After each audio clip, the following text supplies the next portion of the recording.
میرے بیٹے کی خاطر جمع ہوئے، دیکھو کتنے ہیں، چیک کر کے آؤ۔ قال، وہ کہتے ہیں کون؟ قریب۔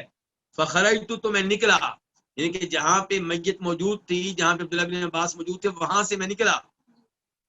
فَإِذَا نَاسٌ قَدِ اجْتَمَعُوا لَهُ، تو اچانک خلاف توقع کئی لوگ ہیں جو اس کے لیے جمع ہو چکے ہیں، یعنی کہ لفظ اذا کا استعمال کیا قریب نے، اور اذا کا لفظ یہاں جب کے معنی میں نہیں ہے، بلکہ اچانک اور ایسی چیز کے معنی میں ہے جو خلاف توقع، یعنی کہ لوگ جو جمع ہوئے تھے وہ قریب کی توقع کے خلاف تھے، خلاف یعنی کہ خلاف توقع لوگ ان کے لیے جمع ہو چکے تھے۔ فاخبرتہ، کہتے ہیں میں نے ان کو خبر دی، ان کو بات بتائی، کن کو؟ عبداللہ بن عباس کو۔ فقال، تو وہ فرمانے لگے، کون؟ عبداللہ بن عباس، تقولهم 40، تقول سے پہلے حمزہ استفہام کا مقدر ہوگا، یعنی کہ اتقول، اور تقول تدل کے معنی میں ہے، آپ کیا کہتے ہیں، آپ کیا گمان کرتے ہیں وہ 40 ہوں گے؟ آپ کے خیال میں یہ لوگ کتنے ہوں گے؟ 40 ہوں گے؟ قال نعم، قرآن نے کہا بالکل 40 تو ہیں۔ قال اخرجوه، کہا اس کو نکالو، کس کو؟ میت کو، یعنی کہ نکال لو، میرے بیٹے کی میت کو باہر نکالو۔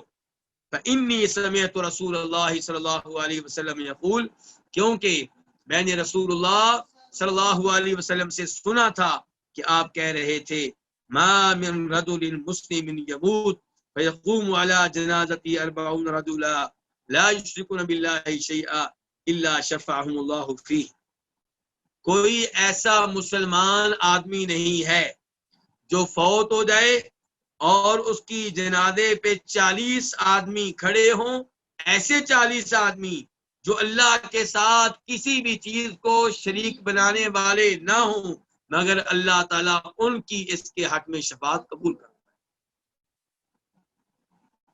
پچھلی حدیث میں کتنے آدمی تھے؟ 100، اور یہاں پہ کیا کہا گیا ہے؟ 40، اور یہاں پہ واضح طور پہ کہا گیا وہ 40 آدمی کیسے ہونے چاہیے؟ اللہ تعالیٰ کے ساتھ شیئن، کسی کو بھی شریک کرنے والے نہ ہوں، نہ کسی پتھر کو، نہ کسی قبر کو، نہ کسی زندہ بزرگ کو، نہ کسی مردہ بزرگ کو، نہ کسی درخت کو، نہ کسی لوہے کو، کسی بھی چیز کو اللہ کے ساتھ شریک کرنے والے نہ ہوں، نہ گائے کو، نہ بندر کو، کوئی بھی چیز اللہ کے ساتھ شریک کرنے کی اجازت نہیں ہے۔ تو 40 آدمی ہوں لیکن توحیدی ہوں، یہ بہتر ہے اس سے کہ 400 ہوں لیکن کفر و شرک کرنے والے ہوں۔ تو پیغام اس حدیث میں بھی میرا یہی ہے آپ کے لیے، کیا؟ کہ آپ کے دوست کیسے ہونے چاہیے؟ توحیدی قسم کے، صحیح عقائد کے مالک، جو آپ کے جنازے میں شریک ہوں تو آپ کو فائدہ ہو۔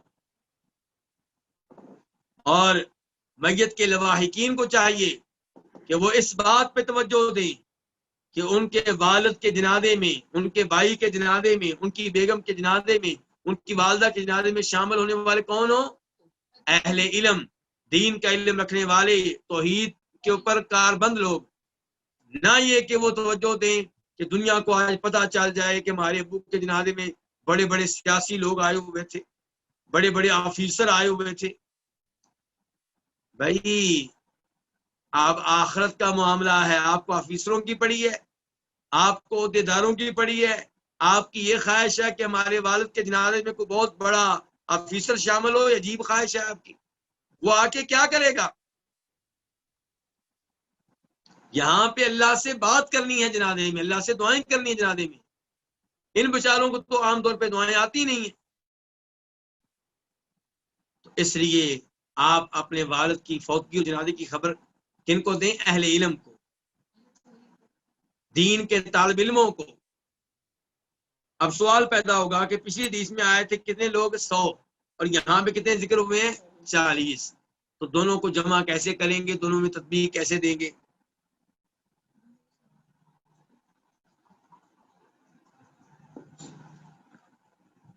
ایسی احادیث کو منکرین حدیث قسم کے لوگ اور ملحد قسم کے لوگ، لادین قسم کے لوگ، لبرل قسم کے لوگ پیش کرتے ہیں بتانے کے لیے کہ اسلام میں تضاد ہے۔ اسلام میں کیا ہے؟ ایک حدیث میں آیا 40، دوسری میں کیا آیا 100، جبکہ اس کو تضاد کہنا، یہ تضاد کہنے والے کی بہت بڑی غلطی اور کم عقلی کی دلیل ہے۔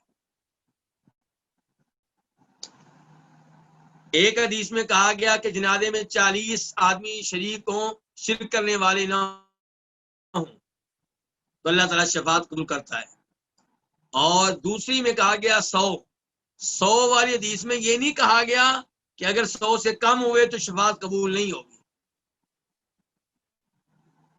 40 آدمی ہوں اللہ شفاعت قبول کرتا ہے، پھر 40 کے بعد چاہے 45 ہوں، چاہے 50 ہوں، چاہے 70 ہوں، چاہے 80 ہوں، چاہے 90 ہوں، چاہے 100 ہوں۔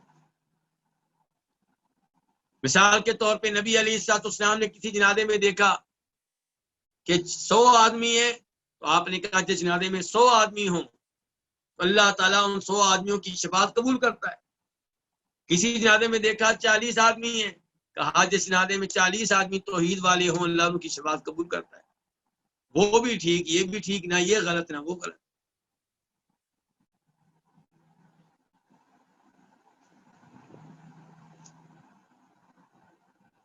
اس کے بعد باب نمبر 20، کیا باب ہے؟ باب ثناء الناس علی المیت، لوگوں کا میت کی تعریف کرنا۔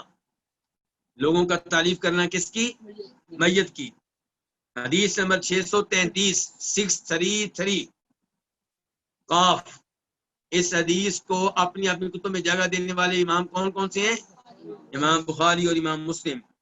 عن انس بن مالک رضی اللہ عنہ، روایت ہے جناب انس بن مالک رضی اللہ تعالیٰ عنہ سے، وہ کہتے ہیں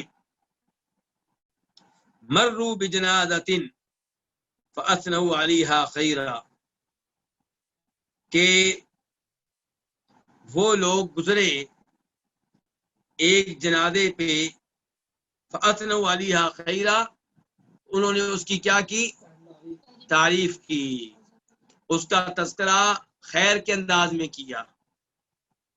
فقال النبی صلی اللہ علیہ وسلم، آپ نے فرمایا واجبت، واجب ہو گئی۔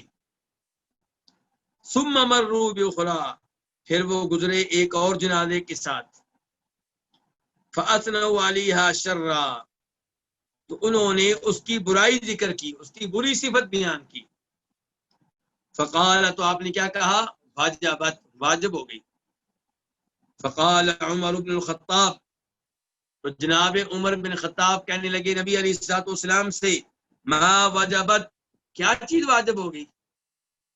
اللہ کے رسول آپ کہہ رہے ہیں واجب ہو گئی، واجب ہو گئی، کیا چیز واجب ہو گئی؟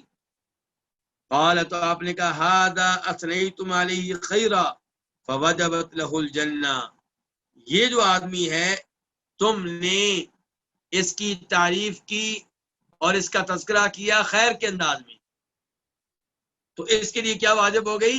جنت واجب ہو گئی، اللہ اس کو جنت دے گا۔ وَهَذَا أَثْنَيْتُمْ عَلَيْهِ شَرًّا، اور اس کا تم نے تذکرہ کیا ہے برے انداز میں، اس کی تم نے برائی بیان کی ہے۔ فَوَجَبَتْ لَهُ النَّارُ، اس کے لیے کیا واجب ہو گئی ہے؟ جہنم واجب ہو گئی ہے۔ أَنْتُمْ شُهَدَاءُ اللَّهِ فِي الْأَرْضِ، تم اللہ تعالیٰ کے زمین پہ گواہ ہو۔ اور ایک روایت میں لفظ آئے ہیں المؤمنون شہداء اللہ فی الارض، جو مومن ہوتے ہیں وہ زمین پہ رہتے ہیں اور اللہ تعالیٰ کی طرف سے کیا ہے؟ گواہ ہے۔ یعنی جیسی گواہی تم نے دی ویسا ہی میت کے ساتھ سلوک ہوگا۔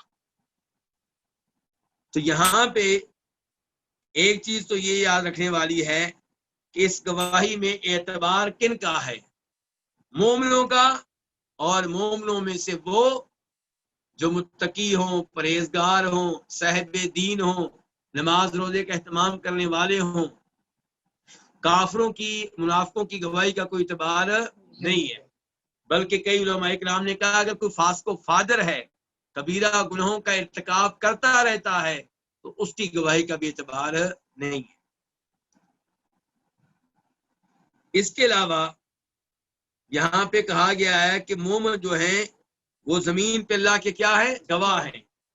یہ الفاظ اس آیت کے عین مطابق ہیں جس آیت میں اللہ تعالیٰ فرماتے ہیں وَكَذَلِكَ جَعَلْنَاكُمْ أُمَّةً وَسَطًا، اسی طرح ہم نے تم کو بہترین امت بنایا ہے، معتدل امت بنایا ہے، افضل ترین امت بنایا ہے۔ کیوں؟ لِتَكُونُوا شُهَدَاءَ عَلَى النَّاسِ، تاکہ تم لوگوں پہ گواہی دینے والے بنو۔ وہاں پہ یہ نہیں کہا گیا آخرت میں، گواہی دنیا میں بھی اور آخرت میں بھی۔ تو اس لیے حدیث کی الفاظ اس آیت کے عین مطابق ہیں۔ اچھا، اب ایک جنازہ گزرا تو اس کی تعریف کی گئی۔ امام حاکم اپنی مستدرک میں روایت کرتے ہیں کہ تعریف کرتے ہوئے کہا گیا کہ کان یحب اللہ ورسولہ، کہ یہ آدمی اللہ کے رسول سے کیا کیا کرتا تھا؟ محبت کیا کرتا تھا۔ وَيَعْمَلْ بِطَاعَةِ اللَّهِ، اور یہ اللہ کی اطاعت کے مطابق اعمال سر انجام دیا کرتا تھا۔ وَيَسْعَىٰ فِيهَا، اور نیک اعمال کے لیے بڑی کوشش کیا کرتا تھا۔ اور جب باری آئی کس کی؟ برے کی، اس کے بارے میں کہا گیا کہ یہ اللہ اور اللہ کے رسول سے بغض رکھتا تھا اور اللہ کے رسول کی نافرمانی کیا کرتا تھا۔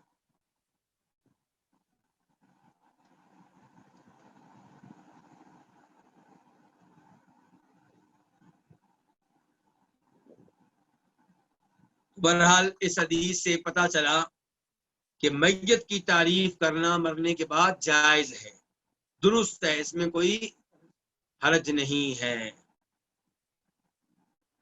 اس کے بعد حدیث نمبر 634 634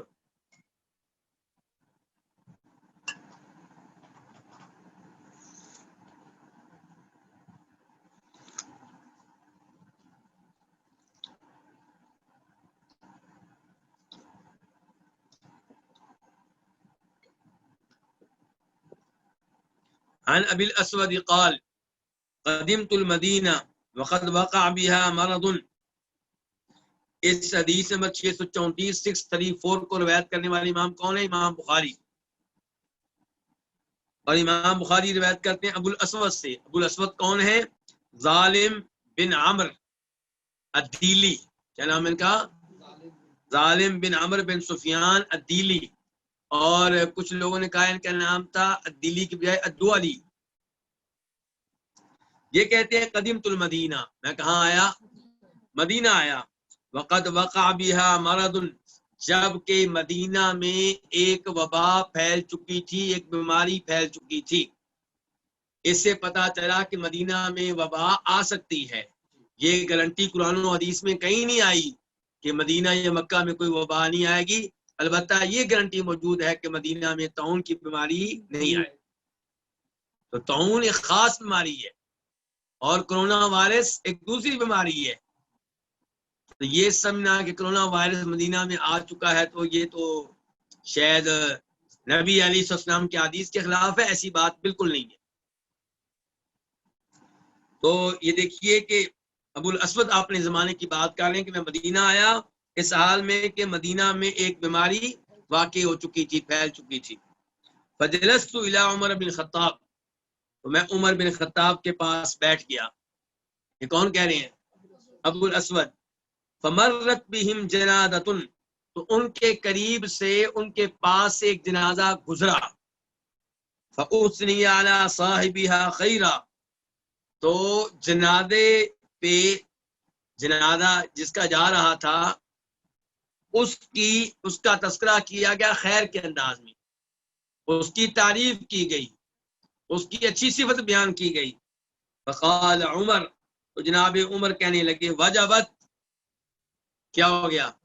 واجب ہو گئی۔ ثم مر باخرى، پھر ایک اور جنازے کو لے کر گزرا گیا۔ فاثنی علی صاحبها خیرا، تو اس جنازے والے کا تذکرہ بھی خیر کے انداز میں ہوا، اس کی بھی اچھی تعریف کی گئی۔ فقال عمر، جناب عمر کہنے لگے واجبت، واجب ہو گئی۔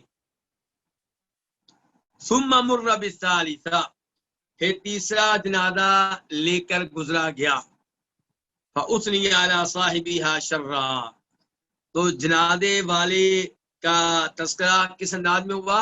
برے انداز میں، اس کی بری صفت بیان کی گئی. فقال تو آپ نے کہا واجبت واجب ہو گئی. فقال ابو الاسود ابو الاسود کہنے لگے فقلت میں نے کہا وما وجبت یا امیر المؤمنین امیر المؤمنین مومنوں کے امیر مومنوں کے حکمران مجھے بتائیے کیا واجب ہو گئی ہے. 3 دفعہ آپ نے کیا واجب ہوگی کیا واجب ہو گئی ہے. قال جناب عمر کہنے لگے قلت میں نے کہا جناب عمر نے کہا قلت میں نے کہا ہے جیسے نبی علیہ السلام نے کہا تھا. میں نے وہی کچھ کہا ہے جو کس نے کہا تھا؟ نبی علیہ السلام نے. آپ نے کیا کہا تھا؟ ایما مسلم شہید لہ اربعۃ بخیر ادخلہ اللہ الجنہ. جو بھی مسلمان اس کے حق میں 4 آدمی گواہی دیں خیر کی، گواہی دیں 4 آدمی کس چیز کی؟ خیر کی، اور ہوں کہ میں سے مسلمانوں میں سے گواہی دینے والے، تو ادخلہ اللہ الجنہ، تو اللہ تعالیٰ اس آدمی کو کہاں داخل کرے گا؟ جنت میں داخل کرے گا. فقلنا تو ہم نے کہا وثلاثہ، اور 3 آدمی گواہی دے تو؟ قال وثلاثہ، اور 3 آدمی بھی گواہی دیں تو اللہ تعالیٰ اس میت کو کہاں داخل کرے گا؟ جنت میں. فقلنا تو ہم نے کہا، کون کہہ رہا ہے؟ ہم نے کہا جناب عمر کہہ رہے ہیں. وثنانی، اور 2 آدمی گواہی دیں تو؟ قال وثنانی، اور 2 آدمی گواہی دیں تو بھی، پھر بھی ایسا آدمی جنت میں جائے گا جس کے حق میں 2 آدمی خیر کی گواہی دے رہے ہیں. ثم لم نسألہ عن الواحد، جناب عمر کہتے ہیں پھر ہم نے آپ سے 1 آدمی کے بارے میں سوال نہیں کیا کہ 1 آدمی گواہی دے تو پھر کیا بنے گا. یہ ہم نے سوال نہیں کیا. کیوں سوال نہیں کیا؟ کیونکہ گواہی کا نصاب کیا ہے؟ کم از کم گواہ کتنے ہونے چاہیے؟ 2 کا تذکرہ آ گیا اور اسی پہ ہم نے اکتفا کیا. ہم نے مزید کوئی سوال نہیں کیا.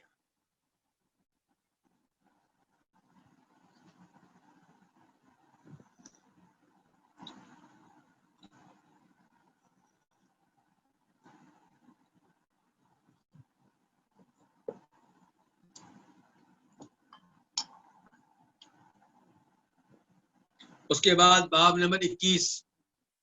باب کیا؟ باب مستریح و مستراح منہ، کہ راحت پانے والا ہے، آرام پانے والا ہے، اور اس سے لوگ آرام پانے والے ہیں. اس کا کیا مطلب ہے؟ یہ حدیث سے سمجھ میں آ جائے گا. حدیث نمبر کون سی ہے؟ 635 635 قاف. اس حدیث کو بیان کرنے والے کون کون ہیں؟ امام بخاری اور امام مسلم. عن ابی قتادہ بن ربعی الانصاری، روایت ہے ابو قتادہ بن ربعی انصاری سے. ان رسول اللہ صلی اللہ علیہ وسلم مر علیہ بجنازہ، کہ نبی علیہ الصلوۃ والسلام کے پاس سے گزرا گیا ایک جنازے کے ساتھ، یعنی کہ لوگ ایک جنازہ لے کر آپ کے پاس سے گزرے. فقال، تو آپ نے کہا مستریح و مستراح منہ، مستریح راحت پانے والا ہے، آرام پانے والا ہے. اس کے بعد ہے واو. واو یہاں پہ او کے معنی میں ہے، یعنی کہ یا، کہ آرام پانے والا ہے یا اس سے لوگ آرام پانے والے ہیں، لوگ اس سے راحت پانے والے ہیں. قالوا، تو انہوں نے کہا، کنہوں نے؟ صحابہ کرام نے. یا رسول اللہ، اللہ کے رسول، مل مستریح والمستراح منہ، یہ لفظ جو آپ نے بولے ہیں کہ آرام پانے والا ہے، راحت پانے والا ہے، یا لوگ اس سے راحت پانے والے، اس کا کیا مطلب ہے؟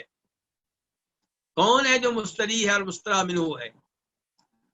قال، تو آپ نے کہا العبد المؤمن یستریح من نصب الدنیا واداها الى رحمت اللہ، کہ بندہ مومن دنیا کی تھکاوٹ سے آرام پاتا ہے، واداها، دنیا کی تکلیفوں سے آرام پاتا ہے، آرام پا کر کہاں جاتا ہے؟ الى رحمت اللہ، اللہ کی رحمت کی طرف جاتا ہے. یعنی کہ مومن جب فوت ہوتا ہے تو اس کو سکون مل جاتا ہے، دنیا کے مصائب سے جان چھوٹ جاتی ہے، کیونکہ دنیا مومنوں کے لیے کیسے ہے؟ قید خانہ ہے. آزمائشیں ہیں، مصیبتیں ہیں، پریشانیاں ہیں. مومن کو سکون نہیں ملتا. اور آج آپ پوری دنیا میں مسلمانوں کو دیکھ لیں، جگہ بجگہ مسلمان آزمائش کیا. تو پریشان نہیں ہونا چاہیے. دنیا مومن کے لیے کیا قید خانہ ہے، جیل ہے. تو فرمایا مومن بندہ جو ہے وہ دنیا کی تھکاوٹ سے اور تکلیفوں سے آرام پاتا ہے، اور آرام پا کر کہاں جاتا ہے؟ اللہ رحمت اللہ، اللہ کی رحمت کی طرف. والعبد الفاجر یستریح منہ العباد والبلاد والشجر والدواب.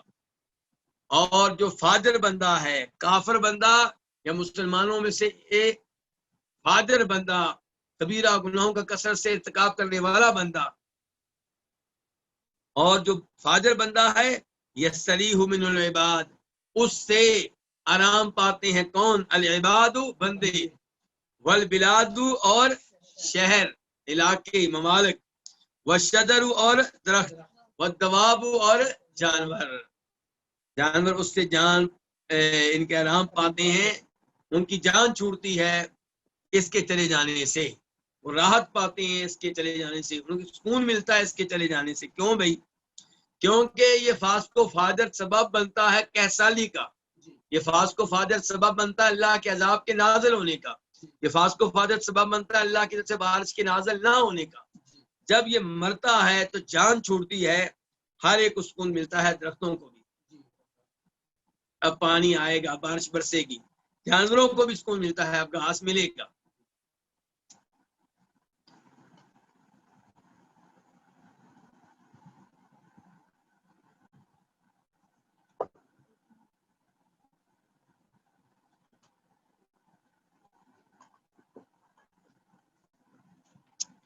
اس کے بعد باب نمبر 22 باب کیا ہے؟ باب ترک الصلاۃ علی قاتل نفسی. جو اپنے آپ کو خود قتل کرنے والا ہو، اپنے آپ کو خود ہلاک کرنے والا ہو، اس کی نماز ترک کر دینا، یعنی خودکشی کرنے والے کی نماز جنازہ ادا نہ کرنا. اس بارے میں یہ باب ہے. حدیث نمبر ہے 636 میم. اس حدیث کو اپنی کتاب میں جگہ دینے والے امام کون سے ہیں؟ نہیں، امام مسلم، کیونکہ صرف میم ہے. امام مسلم. عن جابر بن سمورہ، روایت ہے کس سے؟ جابر بن سمورہ السوائی الکوفی سے. قال، وہ کہتے ہیں اتی النبی صلی اللہ علیہ وسلم برجل قتل نفسه بمشاقص. نبی علیہ الصلوۃ والسلام کے پاس ایک ایسا آدمی لایا گیا جس نے اپنے آپ کو قتل کیا تھا. کس چیز کے ساتھ؟ چوڑے تیروں کے ساتھ. مشاقص مشکس کی جمع ہے. کس کے ساتھ قتل کیا تھا اپنے آپ کو؟ چوڑے تیروں کے ساتھ. فلم یصلی علیہ، آپ نے اس کی نماز جنازہ ادا نہیں کی. تو جی اب بتائیں، اگر اس قسم کا کوئی آدمی فوت ہو تو اس کی نماز جنازہ ادا کرنی چاہیے کہ نہیں؟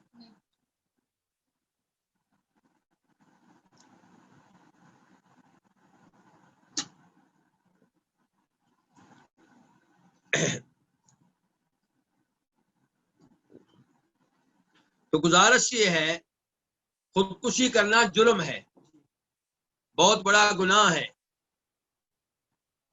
اور خودکشی کرنے والا شاید اس موقع پہ آخرت کے معاملات کو ذہن سے نکال دیتا ہے. ورنہ اگر اس کے ذہن میں ہو کہ میرا حساب ہوگا، مجھ سے پوچھا جائے گا کہ تو نے اپنے آپ کو کیوں مارا، تو خودکشی کیوں کرے گا؟ تو خودکشی کے قریب بھی نہیں جانا چاہیے، اس کے بارے میں سوچنا بھی نہیں چاہیے. اللہ تعالیٰ مصیبتیں بھیجتے ہیں، اپنے بندوں کو آزماتے ہیں، ان کے امتحان لیتے ہیں، کون صبر کرنے والا ہے، اور صبر کرنے والے کو اللہ تعالیٰ بے پناہ اجر و ثواب دیتے ہیں. کیا انبیاء کرام علیہ السلام پہ آزمائشیں نہیں آئی؟ کیا صحابہ کرام پہ نہیں آئی؟ ان پہ اتنی بڑی آزمائشیں آئی ہیں کہ ہم سوچ نہیں سکتے. تو ایسے ہی خودکشی کرنے والا، اس کے اوپر آزمائش آ گئی ہے تو صبر کرے. اپنے آپ کو ختم کر دینا غلط ہے. تو شریعت نے اس لیے تاکہ باقی لوگ عبرت حاصل کریں، نبی علیہ الصلوۃ والسلام نے اس آدمی کی نماز جنازہ ادا نہیں کی تاکہ باقی لوگ اپنے کانوں کو ہاتھ لگائیں، توبہ توبہ کریں. لیکن نبی علیہ الصلوۃ والسلام نے باقی لوگوں کو نماز جنازہ ادا کرنے سے روکا نہیں ہے. اس لیے کبیرہ گناہوں کا ارتکاب کرنے والا، خودکشی کرنے والا، بدکاری کرنے والا شراب پینے والا، یہ سب لوگ کون ہیں؟ چونکہ مسلمان ہیں، کبیرہ گناہ کیا ہے، بہت بڑا جرم کیا ہے، بہت بڑا گناہ کیا ہے، اس جرم کی شناخت میں قباحت میں کوئی شک و شبہ نہیں ہے، لیکن اس کا مطلب یہ نہیں ہے کہ اس کی مادی نظر داری کی جائے گی۔ ہاں، جو معاشرے کا اہم آدمی ہے، جو اگر اس کی نماز جنازہ میں شریک نہیں ہوگا، باقی لوگ توبہ کریں گے، اس کو چاہیے کہ اس کی نماز جنازہ میں شریک نہ ہو۔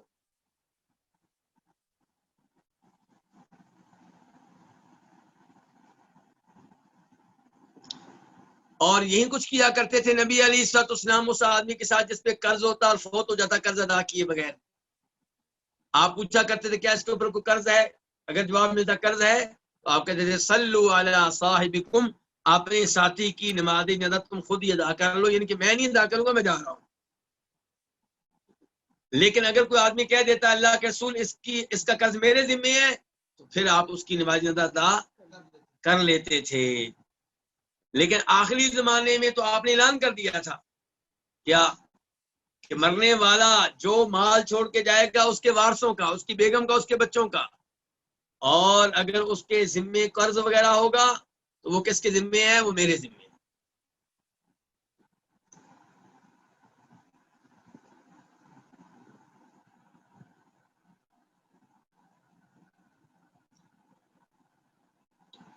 اس کے بعد باب نمبر کون سا ہے؟ 23، باب ما یلحق المیت من الثواب، یہ باب ہے اس ثواب کے بارے میں جو میت سے جا ملتا ہے، میت کو بعد میں ملتا رہتا ہے۔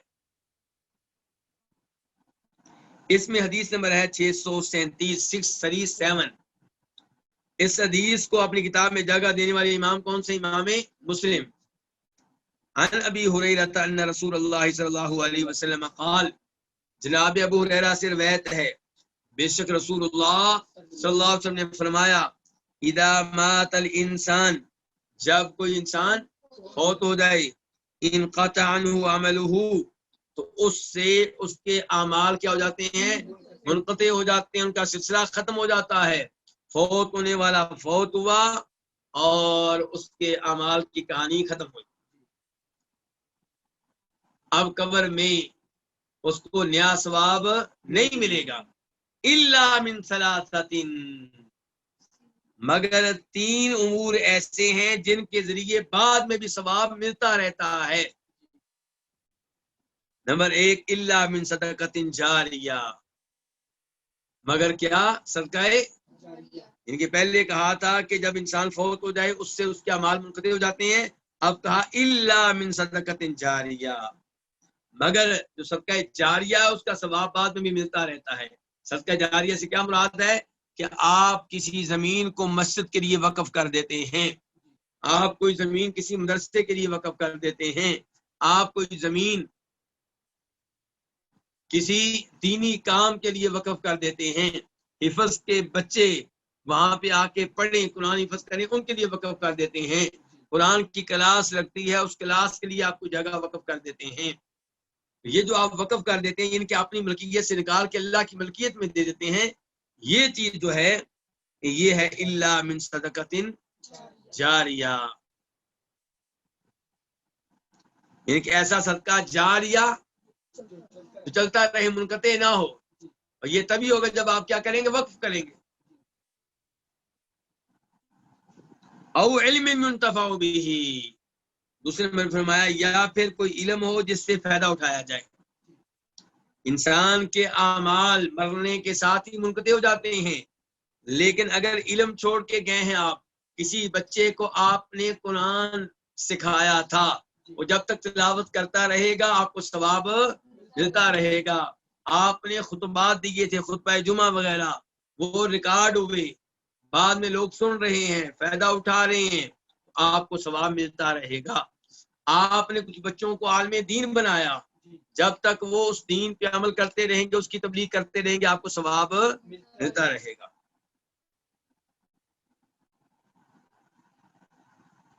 اس لیے ہم میں سے ہر ایک کو چاہیے کہ کسی نہ کسی کو دین سکھائے جتنا آپ کو آتا ہے۔ آپ کو ایسے لوگ مل جائیں گے جن کو کلمہ پڑھنا نہیں آتا، آپ کو ایسے لوگ مل جائیں گے جن کو سورہ فاتحہ پڑھنا نہیں آتی، آپ کو ایسے لوگ مل جائیں گے جن کو سورہ اخلاص نہیں آتی، آپ کسی کو سورہ اخلاص سکھا دیں یا کلمہ سکھا دیں یا سورہ فاتحہ سکھا دیں، یہ چیز جب تک وہ پڑھتا رہے گا آپ کو ثواب ملتا رہے گا۔ او ولد صالح یدعو له، فرمایا یا پھر نیک بچہ ہو، نیک اولاد ہو، یدعو جو دعا کرے لہو اس کے لیے، کس کے لیے؟ مرنے والے کے لیے، یعنی کہ اپنے والد کے لیے دعا کر رہی ہے، لیکن کون سی اولاد آپ نے کہا ہے؟ نیک اولاد۔ اس کا مطلب یہ ہے کہ ہر باپ کو چاہیے کیسی اولاد تیار کرے؟ نیک اولاد، جو اس کے لیے بعد میں کیا کر سکے؟ دعا کر سکے۔ لیکن افسوس ہے کہ لوگوں کا ذہن بڑا عجیب ہو چکا ہے، وہ پیسہ لگاتے ہیں لاکھوں میں کروڑوں میں بیٹے کے اوپر، اور پڑھاتے کیا ہیں؟ وہ علوم پڑھاتے ہیں، وہ چیزیں سکھاتے ہیں جنہیں سیکھ کر وہ باپ کو کوئی فائدہ نہیں دے۔ باپ کا فائدہ کس چیز میں تھا کہ اس کو کیا سکھاتا؟ دین، اللہ کا قرآن، نماز کا طریقہ، توحید کی باتیں۔ لیکن ہوتا کیا ہے کہ والدین عام طور پہ بچے کی تربیت نیکی کی جانب نہیں کرتے، اسے غلط راہ پہ لگاتے ہیں، غلط اسکول میں چھوڑ کر آتے ہیں، غلط یونیورسٹی میں لے کر جاتے ہیں، غلط کالج میں بھیجتے ہیں، اور وہاں سے وہ بچے غلط چیزیں سیکھتے ہیں۔ اب ان کے گناہ کا حصہ اس کو بھی ملے گا، اس والد کو جو اس سکول میں لے کر گیا تھا، اس کالج میں لے کر گیا تھا، اس یونیورسٹی میں لے کر گیا تھا جہاں شرک، کفر و شرک موجود تھا، جہاں پہ الہاد موجود تھا، اور اس کو بھی پتا چل رہا تھا کہ میرے بیٹے پہ کوئی برا اثر ہو سکتا ہے۔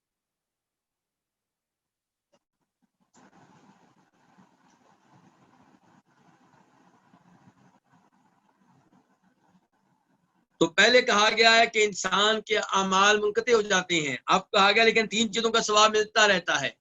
یہ وہ 3 چیزیں اگر آپ غور کریں جس میں اس کی اپنی محنت ہے، صدقہ جاریہ وہ خود کرنے والا ہے، خود وہ بلڈنگ کوئی وقف کر کے گیا، کسی مدرسے کو دے کر گیا ہے، یا علم جو ہے کون پھیلا کر گیا؟ خود، یا نیک اولاد اس کے لیے دعائیں کرتی ہے۔ اولاد کی تربیت اچھائی کی طرف کس نے کی ہے؟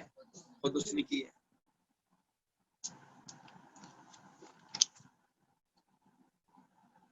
اس کے بعد باب نمبر کون سا؟ باب 24۔ باب کیا ہے؟ الصلاۃ علی القبر، قبر پہ کھڑے ہو کے کسی کی نماز جنازہ ادا کرنا۔ تو یہ کیسا ہے؟ پہلے حدیث پڑھتے ہیں پھر غور کرتے ہیں کہ کیسا ہے۔ حدیث نمبر کیا ہے؟ 638، 638۔ اس حدیث کو بیان کرنے والے امام کون سے؟ امام بخاری۔ عن ابن عباس رضی اللہ عنہما، کس سے روایت ہے؟ عبداللہ ابن عباس رضی اللہ عنہما سے، ان رسول اللہ صلی اللہ علیہ وسلم مر بقبر قد دفن لیلا، کہ بے شک رسول اللہ صلی اللہ علیہ وسلم ایک ایسی قبر کے پاس سے گزرے جس میں رات کو تدفین ہوئی تھی۔ تدفین کب ہوئی تھی؟ رات کو۔ فقال متى دفن هذا، اس کو کب دفن کیا گیا ہے؟ قالوا الباریہ، کہنے لگے گزشتہ رات۔ کنہوں نے کہا؟ صحابہ کرام نے کہا اللہ کے رسول گزشتہ رات ہم نے اس کو دفن کیا ہے۔ قال افلا آذنتمونی، تم لوگوں نے مجھے خبر کیوں نہیں دی، مجھے اطلاع کیوں نہیں دی؟ قالوا، انہوں نے کہا دفناہ فی ظلمۃ اللیل، اللہ کے رسول ہم نے اس کو رات کی تاریکی میں دفن کیا ہے، ان کے اس موقع پہ آپ کو زحمت دینا مناسب نہیں تھا، ہم نے اس کو رات کی تاریکی میں دفن کیا ہے۔ فکرہنا ان نوقظک، تو ہم نے آپ کو بیدار کرنا اس سے ناپسند جانا، ہم نے آپ کو بیدار کریں اس چیز کو ہم نے کیا جانا؟ ناپسندیدہ جانا۔ فقام، تو آپ کھڑے ہوئے، کون؟ رسول اللہ صلی اللہ علیہ وسلم۔ فصففنا خلفہ، ہم نے آپ کے پیچھے صفیں بنائیں۔ قال ابن عباس، عبداللہ ابن عباس کہتے ہیں وانا فیہم، میں ان میں شامل تھا، کن میں؟ جنہوں نے قبر پہ جنازہ پڑھتے ہوئے آپ کے پیچھے جنازہ پڑھا۔ فصلی علیہ، تو آپ نے اس آدمی کی نماز جنازہ ادا کی۔ اس سے کیا پتا چلا کہ جس کی نماز جنازہ آپ پہلے ادا نہیں کر سکے اس کی آپ نماز جنازہ اس کی قبر پہ کھڑے ہو کے ادا کر سکتے ہیں۔ اچھا جی، پھر یہاں پہ میرا سوال ہے آپ لوگوں سے کہ کیا ہم نبی علیہ السلام کی نماز جنازہ ادا کر سکتے ہیں آپ کی قبر کے پاس کھڑے ہو کے؟ کیوں؟ ابھی تو آپ نے کہا ہے کہ قبر پہ نماز جنازہ ادا کرنا جائز۔ ابو بکر صدیق کی، چلے اپنے پردادا جی کی،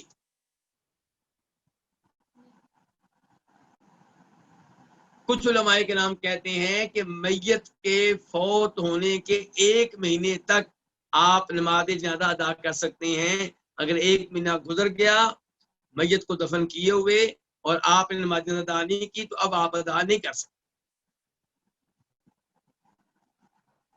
لیکن یہ تحدید، 1 مہینے کی تحدید اور قید اور پابندی جو لگائی گئی ہے اس کی کوئی دلیل نہیں ہے۔ نبی علیہ السلام نے احد میں شہید ہونے والوں کی نماز جنازہ کب ادا کی تھی؟ فوت ہونے سے کچھ دن پہلے، فوت ہونے والے سال میں ادا کی تھی، جب کہ وہ فوت ہوئے کس سال؟ سن 3 ہجری میں۔ بدر کی لڑائی ہوئی ہے سن 2 ہجری میں، احد کی لڑائی سن 3 ہجری میں، اور آپ فوت ہوئے سن 11 ہجری میں۔ سن 11 ہجری میں آپ فوت ہوئے کہ کتنے سالوں کے بعد آپ نے ان کی قبروں پہ کھڑے ہو کے ان کی نماز جنازہ ادا کی؟ لیکن پھر مسئلہ وہی ہے کہ کیا پھر ہم اپنے پردادا کی نماز جنازہ ادا کر سکتے ہیں اگر کوئی قید نہیں ہے؟ کچھ علماء کرام نے تو قید لگا دی تھی 1 مہینے کے اندر اندر بھائی، اور ہم نے ان کو کہہ دیا تھا کہ بھائی تم نے جو قید لگائی ہے، تحدید کی ہے، اس کی کوئی دلیل نہیں ہے۔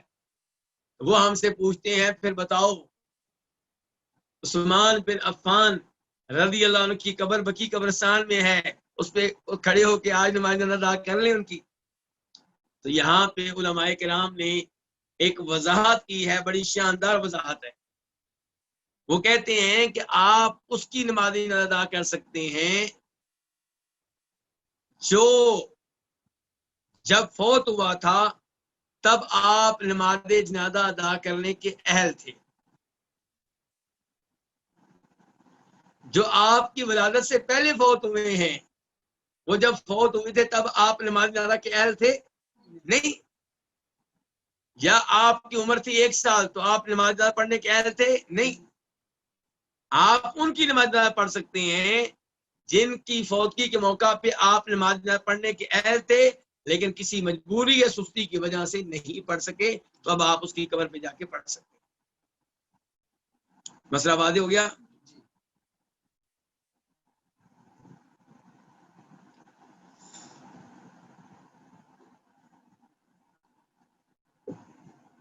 اس حدیث سے یہ بھی پتا چلا کہ بچے بڑوں کے ساتھ کھڑے ہو کے نماز جنازہ میں حصہ کیسے، یہ ہمیں پتا چلا کیونکہ عبداللہ ابن عباس خود بتاتے ہیں کہ جب نبی علیہ السلام نے حج کیا، اور آپ نے کتنے حج کیے ہیں؟ 1۔ کس سال کیا؟ سن 10 ہجری میں، ان کے سن 10 ہجری کے آخری مہینے میں ان کے جب حج ہوا ہے تو نبی علیہ السلام کے فوت ہونے میں 90 دن باقی رہ گئے تھے۔ تو عبداللہ بن عباس کہتے ہیں کہ آپ کے حج کے موقع پہ میں بلوغت کے قریب تھا، میں بلوغت کے، اس کا مطلب یہ ہے کہ جب یہ نماز ادا کی گئی ہے تو اس وقت عبداللہ بن عباس بالغ نہیں تھے، تو پتہ چلا بچہ بڑوں کے ساتھ سب میں کھڑے ہو کے نماز ادا کر سکتا ہے۔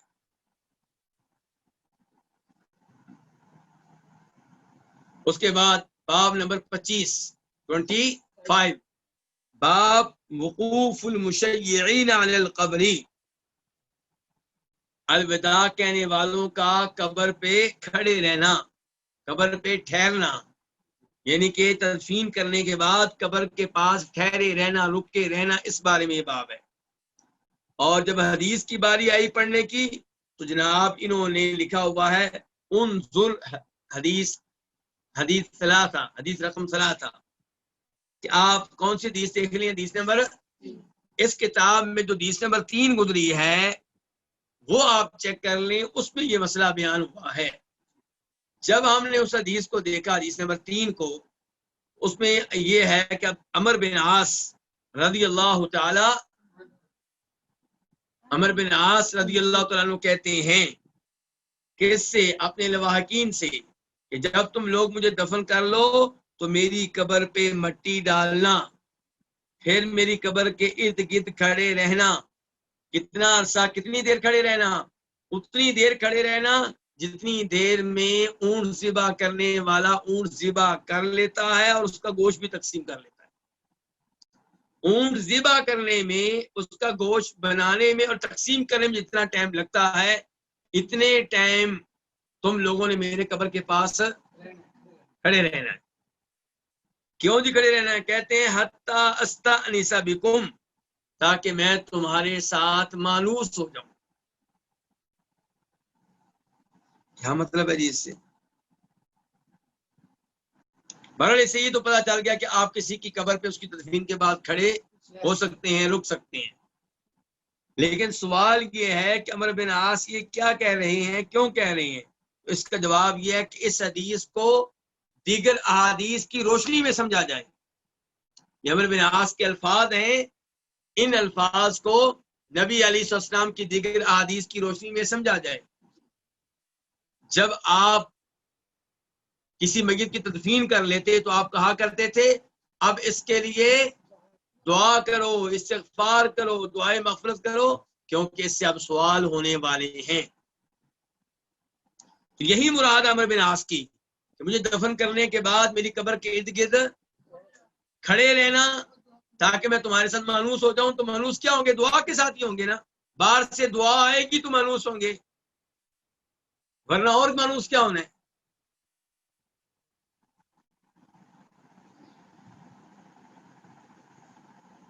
تو مسئلہ ثابت ہو گیا بہرحال کیا کہ کسی کی قبر کے پاس اسے الوداع کہنے والے رک سکتے ہیں، کھڑے ہو سکتے ہیں، وہاں پہ اس کے لیے دعا کر سکتے ہیں۔ جی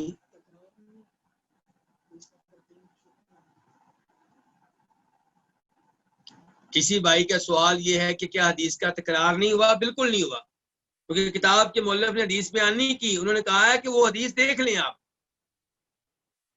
انہوں نے باب باندھا ہے، مسئلہ بیان کر دیا جو حدیث سے ہم اخذ کر رہے ہیں، جو مسئلہ ہم اس حدیث سے معلوم کر رہے ہیں۔ حدیث دوبارہ نہیں لکھی، کہا ہے وہ حدیث آپ دیکھ لیں۔ تو یہاں پہ اب باب نمبر ہے 26۔ کیا باب ہے؟ باب القیام للجنازہ، جنازے کے لیے کھڑے ہونا یہ کیسا ہے؟ اس بارے میں دو مشہور قول ہیں۔ ایک قول یہ ہے کہ نبی علیہ الصلوۃ والسلام نے شروع میں جنازے کے لیے کھڑے ہونے کا حکم دیا۔ جب جنازہ گزر رہا ہو اور آپ بیٹھے ہوئے تو آپ کیا کریں؟ کھڑے ہو جائیں۔ جب آپ قبرستان میں بیٹھے ہیں، قبر کے پاس جنازہ آیا ہے تو آپ کیا ہو جائیں؟ کھڑے ہو جائیں، جب تک کہ جنازے کو رکھ نہ دیا جائے۔ آپ جنازے کے ساتھ ساتھ آ رہے ہیں، چلتے آئیں، لیکن تب تک نہ بیٹھیں جب تک کہ جنازے کو رکھ نہ دیا جائے۔ یہ حکم دیا تھا پہلے، آپ نے کیا کیا تھا؟ پھر آپ کی کئی حدیث سے ثابت ہے کہ آپ نے جنازے آپ کے پاس سے گزرے تو آپ کھڑے نہیں ہوئے بلکہ بیٹھے رہے۔ اب کیا موقف اپنایا جائے اس مسئلے میں، جنازے کے لیے کھڑا ہونا چاہیے کہ نہیں؟ تو ایک موقف ہے امام مالک کا، امام شافعی کا، امام ابو حنیفہ کا۔ کتنے اماموں کا نام لیا میں نے؟ 3 کا۔ اور موجودہ زمانے کے بہت بڑے محدث شیخ البانی رحمہ اللہ کا۔ وہ موقف یہ ہے کہ پہلے آپ نے حکم دیا کہ جنازے کے لیے کھڑا ہوا جائے، بعد میں یہ حکم کینسل ہو گیا، منسوخ ہو گیا۔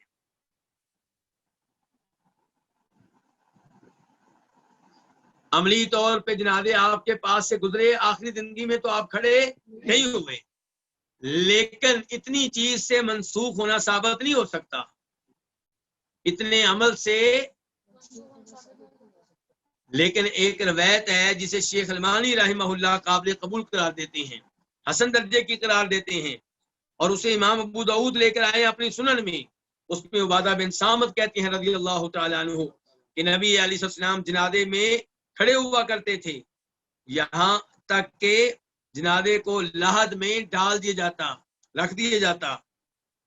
تو آپ کے پاس سے ایک دفعہ ایک یہودی عالم گزرا، تو وہ کہنے لگا ہم بھی ایسے ہی کرتے ہیں، ہم بھی۔ تو نبی علیہ الصلوۃ والسلام نے اس کے بعد کیا کیا، جنازے جب گزرے تو آپ بیٹھے رہے اور کہا اجلیسو، بیٹھے رہا کرو، خالفوم، ان کی مخالفت کرو۔ تو یہ الفاظ بتا رہے ہیں کہ پہلا حکم کیا ہو گیا ہے، منسوخ ہو گیا ہے، کینسل ہو گیا ہے۔ اور یہی موقف ہے موجودہ زمانے کے بہت بڑے محدث علامہ محمد ناصر الدین البانی رحمہ اللہ کا۔ دوسرا موقف یہ ہے کہ شروع میں آپ نے حکم دیا کہ جنازے کے لیے کھڑے ہوا کرو، بعد میں کئی حدیث ثابت ہے کہ آپ کھڑے نہیں ہوئے۔ تو یہ بعد والی حدیث پیغام دے رہی ہیں کہ جنازے کے لیے کھڑے ہونے کا حکم اب واجب نہیں رہا، اب مستحب ہے۔ کھڑے ہو جائیں بہتر ہے، نہ کھڑے ہوں تو یہ بھی جائز ہے، درست ہے، گناہ نہیں۔ اور یہ موقف ہے امام احمد بن حنبل کا، اور اس موقف کو اپنایا ہے موجودہ زمانے کے علماء کرام میں شیخ ابن باز نے، شیخ ابن عثیمین نے۔ اب آپ کہیں گے کہ آپ کا پھر موقف کیا ہے، آپ کی رائے کیا ہے؟ تو میرا زیادہ رجحان جو ہے وہ شیخ البانی رحمہ اللہ کے موقف کی طرف ہے، اگرچہ اس مسئلے میں اختلاف کی گنجائش موجود ہے۔ شیخ البانی نے جو حدیث بیان کی ہے، اس حدیث کو اگر آپ حسن درجے کی مان لیتے ہیں پھر تو شیخ البانی کا موقف ہر ایک کو مان لینا چاہیے کہ جنازے کے لیے کھڑے ہونے کی حدیث کیا ہو چکی ہیں، منسوخ ہو چکی، کینسل ہو چکی ہیں، کیونکہ اس حدیث میں صاف صاف آیا، آپ نے کہا بیٹھو اور ان کی مخالفت کرو، کن کی؟ یہودیوں کی۔ لیکن کئی علماء کرام اس روایت کو قابل قبول نہیں مانتے، ضعیف مانتے ہیں، مشکوک مانتے ہیں، ناقابل اعتبار اور ناقابل اعتماد مانتے ہیں۔ اگر آپ یہ مانتے ہیں تو پھر ظاہر ہے آپ نسخ کا دعویٰ نہیں کر سکیں گے۔ تو آئیے اب یہ حدیث پڑھتے ہیں۔ تو باب کیا ہے؟ باب نمبر 26، باب القیام للجنازہ، جنازے کے لیے کھڑے ہونا۔ حدیث نمبر 639، 639، عن ابی سعید الخدری رضی اللہ تعالیٰ عنہ، کس سے روایت ہے؟ ابو سعید خدری رضی اللہ تعالیٰ عنہ سے۔ وہ روایت کرتے ہیں کس سے؟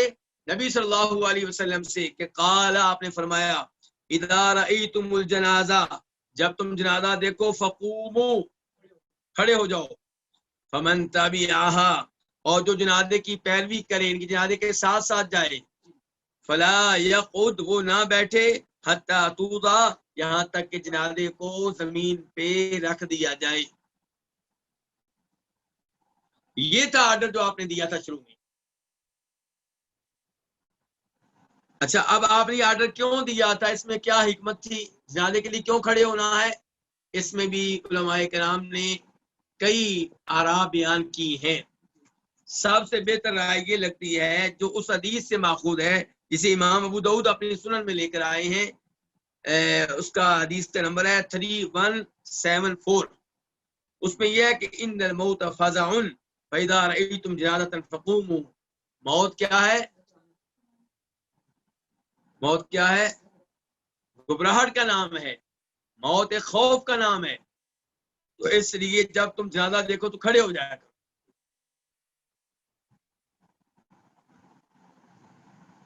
اب پڑھتے ہیں ہم حدیث نمبر 639 کے ضمن میں ایک روایت اور ہے، وفی روایت للبخاری، اور بخاری کی ایک روایت میں ہے، عن سعید المقبری، وہ امام بخاری کس سے روایت کرتے ہیں؟ سعید مقبری سے، اور وہ کس سے روایت کرتے ہیں؟ نبی ہی، اپنے باپ سے۔ قال، وہ کہتے ہیں، باپ کہتے ہیں، کنا فی جنازہ، ہم ایک جنازے میں تھے، فاخذ ابو ہریرہ رضی اللہ عنہ بیدی مروان، ابو ہریرہ رضی اللہ عنہ نے مروان کے ہاتھ کو پکڑا۔ ابو ہریرہ نے کس کو پکڑا؟ فجلسا قبل ان توضع، تو یہ دونوں بیٹھ گئے جنازہ زمین پہ رکھے جانے سے پہلے پہلے۔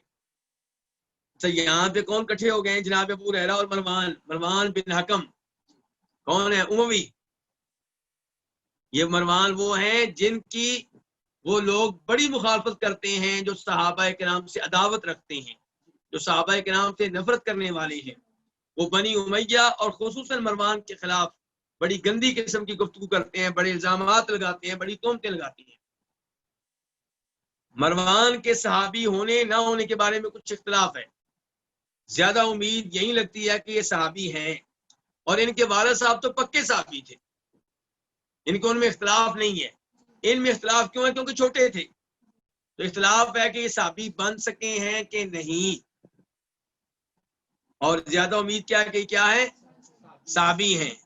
اچھا، اب ان کے والد کون ہے جی؟ حکم. کہتے ہیں کہ نبی علیہ السلام نے حکم پہ بھی لعنت کی تھی اور اس کی اولاد پہ بھی لعنت کی تھی. تو حکم بھی ملعون ہو گیا، بیٹا مروان بھی ملعون ہو گیا. اور یہ بھی کہتے ہیں کہ نبی علیہ السلام نے اس کے باپ کو طائف کی طرف نکال دیا تھا، طائف بھیج دیا تھا، مدینہ سے نکال دیا تھا. یہ بات بالکل غلط ہے. حکم صحابی ہیں. کیا نبی علیہ السلام اپنے کسی صحابی پہ لعنت بھیج سکتے ہیں؟ اور کیا آپ کو اسلام سے یہ امید ہے کہ اسلام آپ کی اس اولاد پہ بھی لعنتیں بھیج دے جو ابھی پیدا ہونی ہے، جن کا ابھی کوئی قصور ہی نہیں ہے؟ تو یہ روایات ثابت نہیں ہے. آپ دیکھیں بخاری شریف دیکھ لیں آپ کہ امام بخاری مروان کی حدیث ذکر کرتے ہیں، مروان پہ اعتماد کرتے ہیں.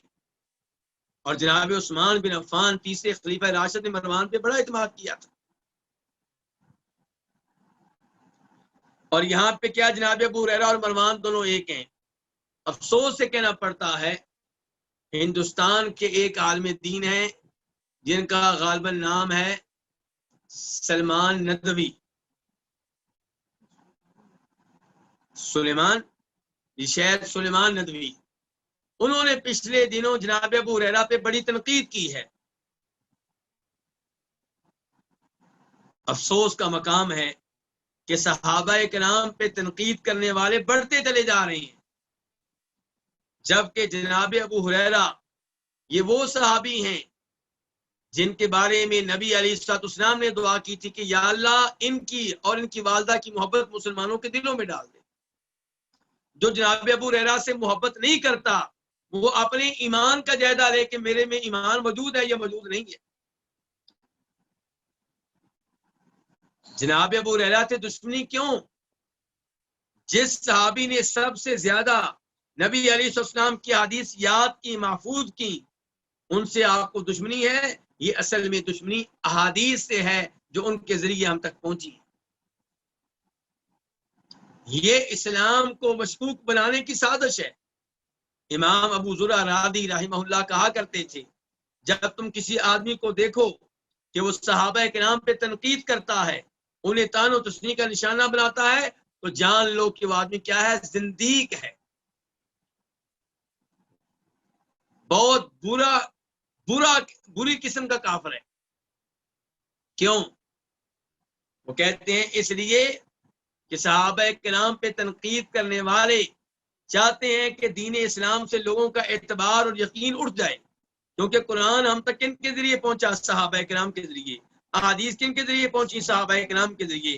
جب صحابہ کرام داغدار ہو جائیں گے، جب ان پہ آپ تہمتیں لگائیں گے، الزامات لگائیں گے، ان کو مشکوک بنا دیں گے، تو پھر قرآن و حدیث بھی مشکوک ہو جائیں گے، کیونکہ یہ ان کے ذریعے پہنچے. تو اللہ اس شخص کو ہدایت دے. اور یہ شخص مسلسل ایسی حرکتیں کر رہا ہے جو قرآن و حدیث سے مطابقت نہیں رکھتی. کبھی وہ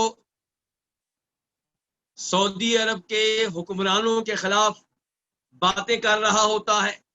اور سعودی عرب کے حکمران کون ہیں؟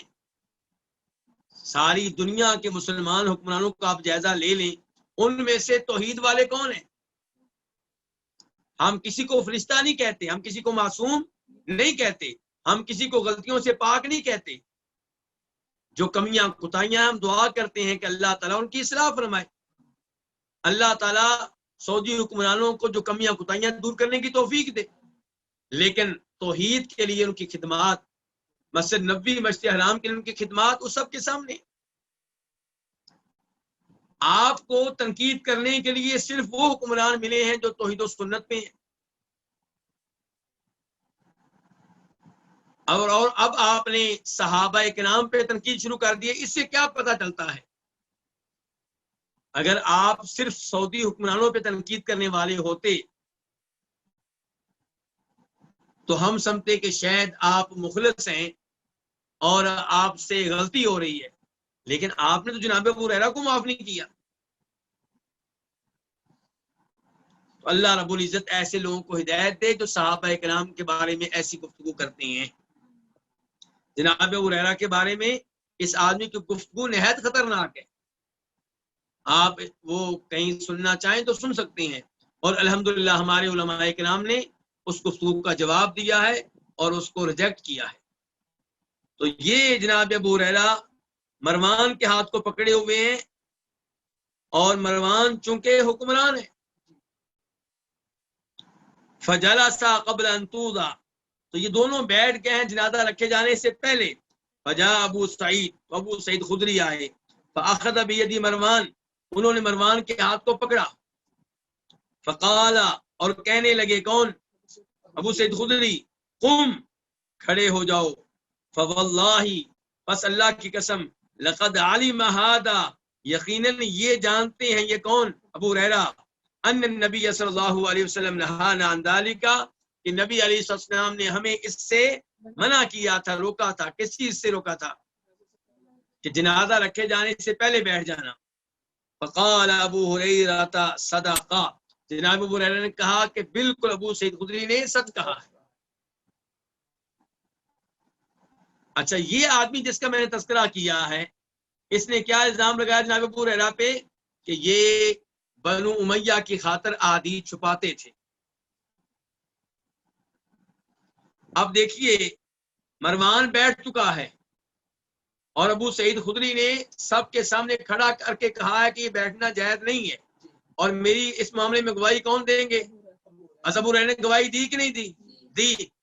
اگر بنو امیہ کی خاطر حدیث چھپانے والے ہوتے، کہتے نہیں نہیں نہیں، آپ غلط کہہ رہے ہیں، ایسا نہیں ہے، مروان کو بچا لیتے. لیکن نہیں، انہوں نے کلمہ حق کہا ہے اور کہا کہ بالکل یہ صحیح کہہ رہے ہیں. لیکن پھر جب ابو ہریرہ کیوں بیٹھے؟ وہی بات ہے کہ بعد میں نبی علیہ السلام جنازے گزرے تو بیٹھے رہے، آپ نے بیٹھنے کو اختیار کیا. بعد میں بیٹھنے کو اختیار کیا، چاہے آپ اسے ناسک کہہ لیں یا آپ کہہ لیں کہ آپ نے بیٹھنے کو اختیار کیا بتانے کے لیے کہ بیٹھنا بھی جائز ہے اور کھڑے ہو جانا افضل ہے. حدیث نمبر 640 میم، اس کو روایت کرنے والے کون ہیں؟ امام مسلم. عن علی، روایت ہے کس سے؟ جناب علی سے. امیر المؤمنین جناب علی بن ابو طالب رضی اللہ تعالی عنہ، ہمارے چوتھے خلیفہ راشد، آل بیت میں سے ایک عظیم شخصیت، نبی علیہ الصلوۃ والسلام کے داماد، جن کے بارے میں اللہ کے رسول نے گواہی دی کہ اللہ ان سے محبت کرتا ہے، اللہ کے رسول ان سے محبت کرتے ہیں، اور یہ اللہ سے محبت کرتے ہیں، اللہ کے رسول سے محبت کرتے ہیں. اچھا، اب ان کی حدیث کو کون لے کر آئے ہیں؟ امام مسلم. صحابہ کرام سے بغض و دعوت رکھنے والے یہ بھی الزام لگاتے ہیں، جی امام بخاری، امام مسلم آل بیت کی حدیث کو ذکر نہیں کرتے. پہلی بات تو یہ ہے کہ تم نے آل بیت کے لفظ کو محدود کر دیا. آل بیت میں نبی علیہ السلام کی بیویاں داخل ہیں، آپ کے مسلمان چچا داخل ہیں، آپ کے چچاؤں کی مسلمان اولاد داخل ہیں. عبداللہ ابن عباس آل بیت میں سے ہیں اور ان کی احادیث سے بخاری مسلم بھری پڑی ہیں. جناب عائشہ آل بیت میں سے ہیں اور ان کی حدیث سے بخاری مسلم بھری پڑی ہیں. چلے جن کو تم نے آل بیت مانا، جناب علی، ان کی حدیث بھی موجود ہے. تو یہ جناب علی سے روایت لی ہے. جناب علی کہتے ہیں، رأینا رسول اللہ صلی اللہ علیہ وسلم قاما، ہم نے نبی علیہ السلام کو دیکھا کہ قام، آپ کھڑے ہوئے. یعنی کہ آپ نے کھڑے ہونے کو اختیار کیا کس موقع پہ؟ جنازے کو دیکھ کر. فقمنا، تو تب ہم بھی کھڑے ہوئے، ان دنوں ہم بھی کھڑے ہوتے تھے. وقعدا، اور پھر آپ نے بیٹھنے کو اختیار کیا. وقعدنا، تو ہم نے بھی بیٹھنے کو اختیار کر لیا. یعنی جناب علی مراد لیتے تھے پھر جنازہ تھی کہ جنازے میں، یعنی کہ جنازہ گزرتا تو ابتدا میں آپ کیا کرتے تھے؟ کھڑے ہو جاتے تھے. اس زمانے میں ہم بھی کھڑے ہو جاتے تھے. بعد میں جنازے گزرے تو آپ بیٹھے رہے، ہم نے بھی بیٹھنا شروع کر دیا. تو جناب علی کی حدیث سے بھی تائید ہو رہی ہے ابو سعید خدری کی، جناب ابو ہریرہ کے عمل کی. جناب ابو ہریرہ کا بیٹھنا اور مروان کا بیٹھنا وہ کوئی شریعت کے خلاف نہیں تھا.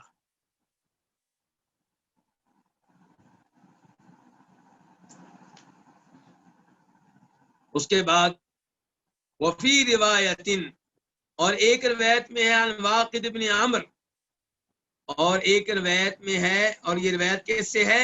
واقد بن عامر بن سعد بن معاذ الانصاری سے. سعد بن معاذ مشہور صحابی ہیں، جو ان کے کیا لگے؟ ہوتے لگے.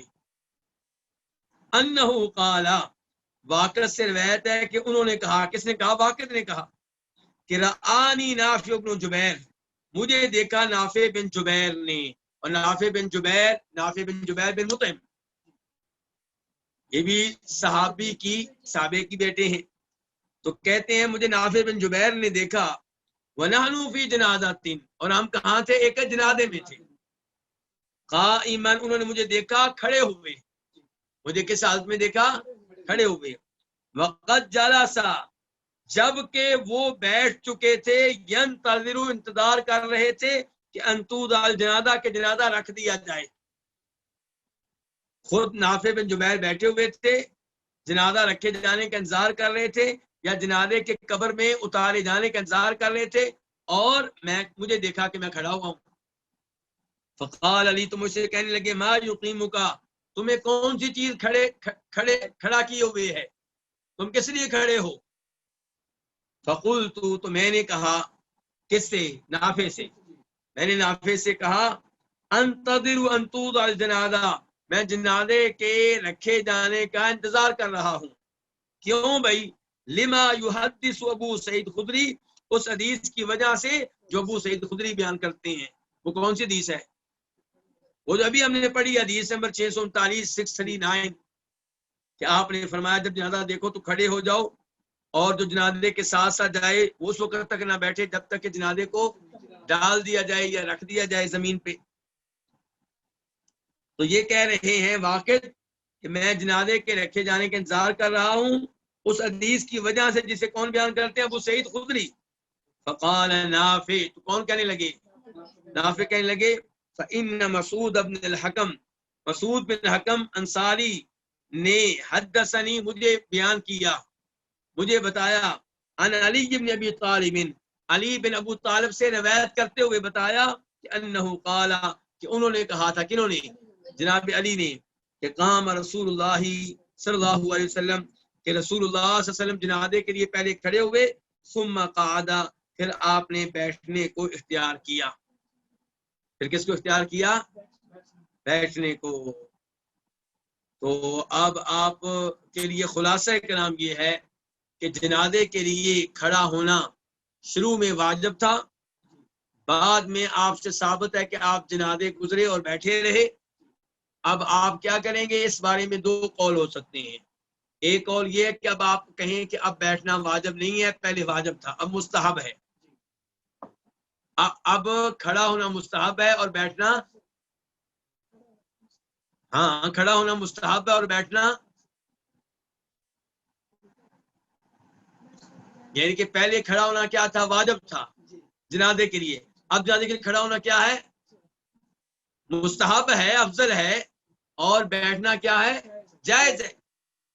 دوسرا موقف آپ یہ اپنا سکتے ہیں کہ پہلے کھڑا ہونا واجب تھا اور اب کیا ہے؟ کینسل ہو چکا ہے.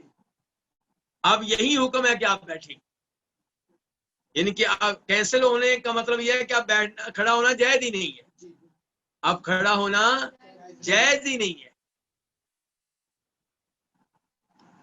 اور یہ جو روایات ہم نے پڑھی ہیں ان سے لگتا یہی ہے کہ کینسل ہونے کا، منسوخ ہونے کا قول زیادہ مضبوط ہے، ورنہ دیکھیں یہ کھڑے ہیں، کون کھڑے ہیں؟ واقد بن عمر، تو نافع بن جبیر کو ان پہ اعتراض کرنے کی کیا ضرورت ہے؟ یہ سوچتے کہ چلے میں بیٹھا ہوں اور یہ جائز ہے اور وہ کھڑے ہیں وہ افضل ہے، لیکن اس پہ انکار کیا، اور جب انہوں نے ابو سعید خدری کے حدیث کا حوالہ دیا تو انہوں نے مقابلے میں جناب علی کی حدیث کا حوالہ دیا، گویا کہ بتانا چاہتے ہیں کہ اب وہ حدیث کینسل ہو چکی ہے۔ اور یہی صورتحال لگتی ہے جناب ابو ہریرہ مروان کے عمل سے۔ جناب ابو ہریرہ تو نبی علیہ السلام کی احادیث کے محب تھے، وہ کیوں بیٹھے؟ ابو سعید خدری کی انہوں نے تائید کی ہے اس امر میں کہ اللہ کے رسول نے روکا تھا، لیکن بعد میں اللہ کے رسول نے کیا کر دیا؟ آپ نے بیٹھنے کو اختیار کیا۔ اور پھر وہ روایت جو شیخ البانی ذکر کرتے ہیں ابو داؤد شریف کی، جس کا نمبر کیا ہے 3176، اس میں کیا ہے پھر سن لیں۔ عبادہ بن سامت کہتے ہیں کہ نبی علیہ السلام جنازے میں کھڑے ہوتے یہاں تک کہ جنازے کو لحد میں رکھ دیا جاتا، ڈال دیا جاتا، قبر میں ڈال دیا جاتا۔ آپ کے پاس ایک یہودی عالم گزرا، اس نے کہا ہم بھی اسی طرح کرتے ہیں، تو نبی علیہ السلام نے بیٹھنے کو اختیار کیا اور کہا اجلسو، بیٹھا کرو، ان کی مخالفت کرو۔ تو یہ حدیث بتا رہی کہ یہودیوں کی وجہ سے آپ نے حکم تبدیل کر دیا، کیونکہ آخری زمانے میں آپ یہودیوں کی مخالفت کرنے کی کوشش کیا کرتے تھے دینی امور میں۔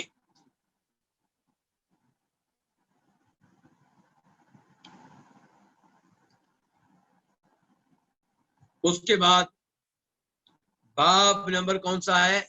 27، باب احکام القبر، قبر کے احکام۔ حدیث نمبر 641 میم۔ اس حدیث کو روایت کرنے والے کون ہیں؟ امام مسلم۔ عن سعد بن ابی وقاص، کس سے روایت ہے؟ سعد بن ابی وقاص رضی اللہ تعالیٰ عنہ سے۔ یہ عشرہ مبشرہ میں سے ہیں، ان 10 صحابہ کرام میں سے ایک ہیں جن کو دنیا میں ایک ہی مجلس میں جنت کی خوشخبری ملی، ورنہ جنت کی خوشخبری جن صحابہ کرام کو ملی ہے وہ 10 نہیں ہے، وہ 10 سے کہیں زیادہ ہیں۔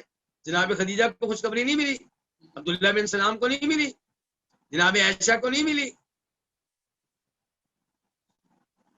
تو جن کو جنت کی خوشخبریاں ملی ہیں وہ صحابہ کرام اور بھی ہیں۔ تو پھر یہ 10 کون ہیں؟ یہ 10 وہ ہیں جن کو آپ نے ایک ہی مجلس میں ہاں جی جنت کی خوشخبری سنائی، ان میں سے ایک سعد بن ابی وقاص ہے۔ اور یہ ساتھ ان میں بھی ہیں جن کو جناب عمر فاروق نے اس کمیٹی میں رکھا تھا، تو 6 آدمیوں کی کمیٹی تھی، کس کام کے لیے؟ خلیفہ مقرر کرنے کے لیے۔ جناب عمر جب فوت ہونے لگے کمیٹی بنا دی تھی کہ یہ 6 لوگ جمع ہوں گے اور یہی خلیفہ مقرر کریں گے۔ سعد بن وقاص انہ قال، یہاں پہ میں آپ کے معلومات میں اضافے کے طور پہ بتانا چاہوں گا کہ شاید پچھلے درس میں نے بتایا تھا کہ سعد بن ابی وقاص کہاں فوت ہوئے؟ مدینہ میں، اور عقیق کے قریب ان کا محل تھا، ادھر فوت ہوئے، اور ان کا جنازہ کہاں لایا گیا؟ میں نے کہ بقی قبرستان میں لا کے ان کو دفن کیا گیا، اور جناب عائشہ نے بھی ان کا نمازی جنازہ ادا کیا، کہاں؟ مسجد نبوی میں۔ میں نے بتایا تھا کہ دفن یہ ہوئے ہیں بقی میں، اور چائنا میں، چین میں ایک قبر ہے، ایک دربار ہے جو منسوب ہے جناب سعد بن ابی وقاص کی طرف رضی اللہ تعالیٰ عنہ۔ تو میں نے کہا تھا اس سے پتہ چلتا ہے کہ قبروں کے بارے میں جو مشہور کر دی جاتا ہے یہ اس کی قبر ہے، یہ اس کی قبر ہے، اس بزرگ کی ہے، تو یہ سوچ سمجھ کے یہ بات ماننی چاہیے۔ اور میں نے اشارہ کیا تھا جناب علی کی قبر آپ لے لیں جو مشہور ہے، حقیقت میں جناب علی کی نہیں ہے، یہ ہمارے پرانے علماء کرام نے بیان کیا ہے۔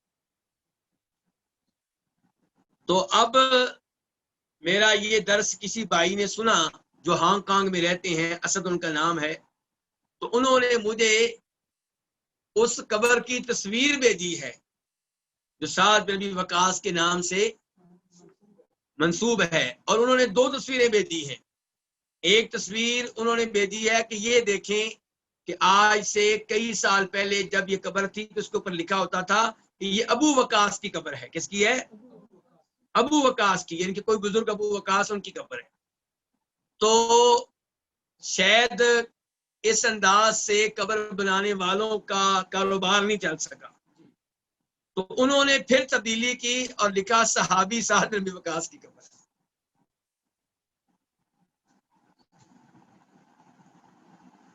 تو بہرحال یہ ہے سعد بن وقاص. ان سے روایت ہے انہو قال کہ انہوں نے کہا فی مرضه الذي هلك فيه، انہوں نے اپنی اس بیماری میں کہا جس بیماری میں وہ کیا ہوئے؟ ہلاک ہوئے، فوت ہوئے، وفات پائی. کیا کہا؟ الہدوا لی لحدا، میرے لیے بغلی قبر بنانا. ہم گھر میں قبر کی باتیں نہیں کرتے، گھر والے بھی کہتے ہیں کیسی باتیں کر رہے ہو، کیوں ہمیں پریشان کر رہے ہو. نہیں بھائی، ابھی سے بچوں کی تربیت کریں، ان کو بتائیں ہماری قبر کچی ہونی چاہیے، ان کے اوپر کوئی کتبہ وغیرہ نہیں لگانا، اس کے اوپر کچھ لکھنا نہیں ہے، اس کو پختہ نہیں کرنا، پھول نہیں چڑھانے، اور میرے فوت ہونے کے بعد نوحہ نہیں کرنا. کہیں ایسا نہ ہو نوحہ تم کرو، قبر میں عذاب مجھے ملے. تو یہ جناب ساتھ کیا کہہ رہے ہیں؟ الہدوا لی لحدا، میرے لیے قبر کیسی بنانا؟ بغلی قبر بنانا. وانصبوا علی اللبن نصبا، اور میرے اوپر کچی اینٹیں نصب کرنا. یعنی کہ میت کو قبر میں ڈالنے کے بعد اینٹیں رکھنی پڑتی ہیں تاکہ مٹی نیچے نہ گرے. تو کہتے ہیں میرے اوپر کون سی اینٹیں نصب کرنا؟ کچی اینٹیں.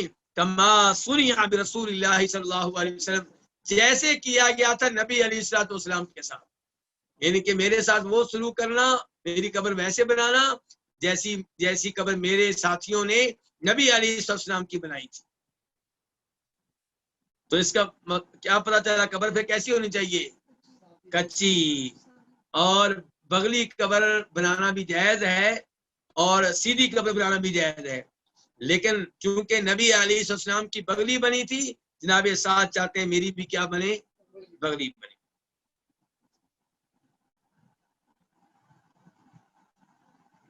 چونکہ آپ لوگوں کا وقت ہو چکا ہے، اس لیے یہیں پہ اکتفا کرتے ہیں. انشاءاللہ اس موضوع کو مکمل کریں گے. اللہ رب العزت سے دعا ہے کہ اللہ تعالی ہمیں صحیح معنوں میں قرآن و حدیث پہ عمل کرنے کی توفیق عنایت فرمائے، اور آپ لوگوں کے وقت میں، آپ لوگوں کے رزق میں، آپ لوگوں کی اولاد میں برکتیں ڈالے، اور ہم سب کو اللہ تعالیٰ توحید و سنت میں موت دے. اور اللہ کرے ہماری فوتگی اور ہمارے جنازے اور ہماری قبر اور تدفین اور کفن کے معاملات شریعت کے مطابق حل ہوں. اللہ تعالیٰ ہمیں اپنی رحمت میں ڈھانپ لے. وآخر دعوانا الحمدللہ رب العالمین.